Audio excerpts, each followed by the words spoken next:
Did you get the new tweeters? I did. I meant to ask you. You got them, I'm sure, because you're closer. Yeah, I haven't installed them. So I installed one and went ahead and tested it and measured it. But what I wanted to ask you was, what box did it show up in? Dan Romer. Well, like, okay, mine showed up in a Parts Express box.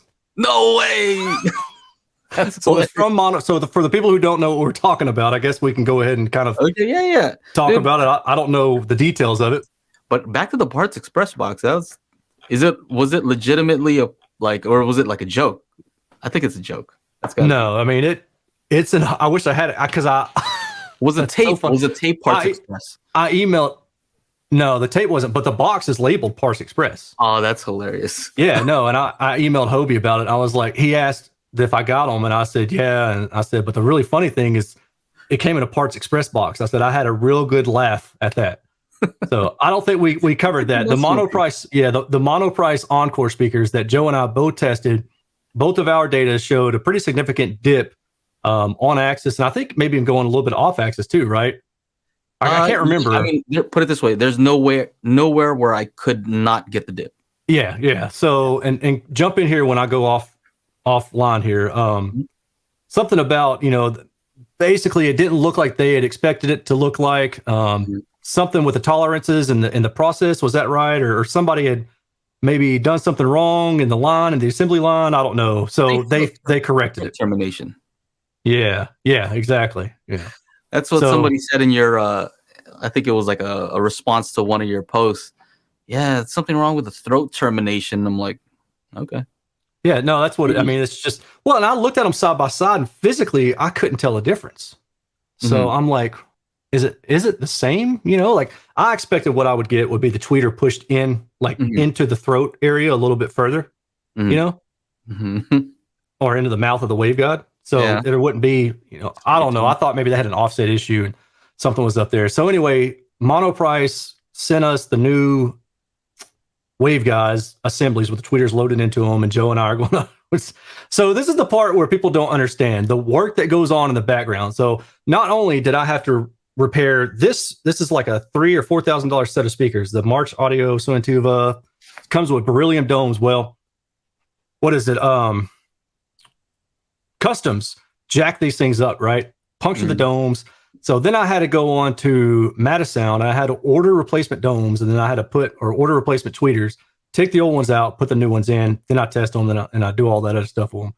So then I had to do that with this pair, and I'm having to do that with 5 of the Monoprice speakers, and Joe's having to do it with 5 of the Monoprice speakers. Yeah. And it's like, this is stuff that we don't really, we don't complain about because it kind of is what it is. And if we want to put out a good product, meaning the video and the review for people, to enjoy and to get something out of, then that's just part of it. You just have to do that, right? Like, I'm not going to review a speaker with a broken beryllium dome tweeter. It's just not going to happen. So we do that stuff in the back end, and people don't know. And then you get little petty comments occasionally. It's very rare, but you do. Somebody will say, "Oh, you're just advertising for so-and-so." And it's like, are you kidding me? Do you realize how much time it takes me to do all this other stuff before I even get to the point of reviewing? So I'm just putting that out there so people who don't understand the back stuff, that's what goes on. Yeah. And so here's the thing. Monolith is one of my channel sponsors. And I was like, I was already happy with the speaker, right? I know that there was a dip there, but it's not something that I could hear when I was like listening to stuff. I tried to, I could play test tone and make it happen, but most of the music that I was listening to doesn't have anything where like, oh man, I'm missing out on something there. Well, and it was so narrow too. Yeah. So here's the thing though, is they could have just said, whatever, inexpensive speaker, $280 a pair, whatever. It's all right. These guys still gave it a good review. They didn't mind, whatever. But Hobie, I got to give it to them. Yeah, they care. They're like, well, our measurements didn't show up like that, I think. And they went try to find what the issue was. They didn't have to do any of that. They could have just they could have said, who cares? Oh well, right. But I'm still gonna try it out, and if it measures better, hey, even better, right? It does measure better. I've already measured the bookshelf. Oh, you measured them already? And I keep forgetting. And that's another one of those things that I did this weekend and I forgot. Yeah. The dip isn't nearly as prominent, I guess. So, but otherwise the response is kind of the same. It's just not as severe.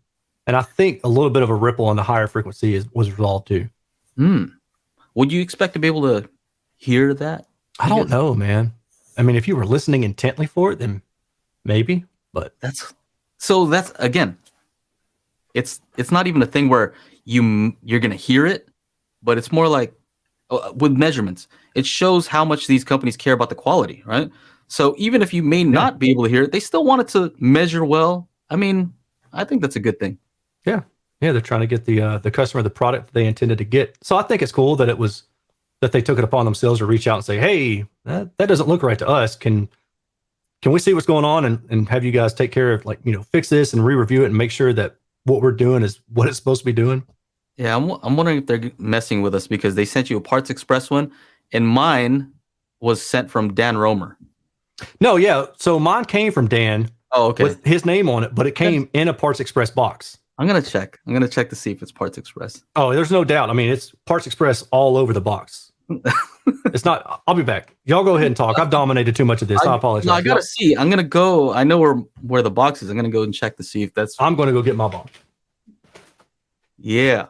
All right, real fast. And then see what we can do. We'll get back. All right. I don't want to see Parts Express box. The label's on the back side. I don't want to show everybody's address, but yeah, it's a Parts Express box. Oh man! All right, I had a good laugh. I was like, really? There's nothing here that says Parts Express. I think they're trolling me, man. I think they're just trolling me. Yeah, for sure. All right. If I open this box and there's another box that says Parts Express, I'll let you know.